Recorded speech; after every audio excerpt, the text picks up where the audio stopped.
নমস্কার বন্ধুরা, আজকে আমরা বানিয়ে নেব মোচার কাটলেট। চলুন দেখে নেওয়া যাক। প্রথমে মোচাটাকে ছাড়িয়ে নিয়েছি, তারপর তেলের মধ্যে দিয়ে দিলাম সামান্য পরিমাণ জিরে ফোড়ন, শুকনো লঙ্কা। আর এই কলার মোচাটাকে আমি আগে থেকে সেদ্ধ করে রেখেছিলাম নুন দিয়ে আর হলুদ দিয়ে। এটাকে ভালো করে জিরে আর ধনে দিয়ে ফ্রাই করে নেব। তারপর দিয়ে দিচ্ছি সেদ্ধ আলু দেওয়ার পরে সামান্য পরিমাণ লবণ দিয়ে দিচ্ছি আর সামান্য পরিমাণ আদা কাঁচা লঙ্কা বাটা দিয়ে খুব ভালো করে মিশিয়ে নিতে হবে। কিছুটা কাজু বাদাম দিয়ে দিলাম।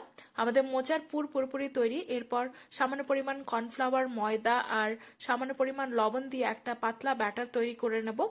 এরপর হাত দিয়ে এরকম ভাবে মোচার কাটলেটগুলোকে গড়ে নেব। মোচার কাটলেটগুলো গড়া হয়ে গেছে। এরপর এগুলোকে আমরা একবার কর্নফ্লাওয়ারের মধ্যে ম্যারিনেট করে তারপরে সামান্য পরিমাণ বিস্কুট গুঁড়ো বা ব্রেড ক্রাম্বস দিয়ে ভালো করে ফ্রাই করে নেব। এখানে আমি বিস্কুট গুঁড়ো ব্যবহার করেছি। যখন এগুলো গোল্ডেন ব্রাউন হয়ে যাবে তখন এই মোচার কাটলেটগুলোকে আমরা তুলে নেব তেল থেকে আর গরম গরম সার্ভ করব মোচার কাটলেট।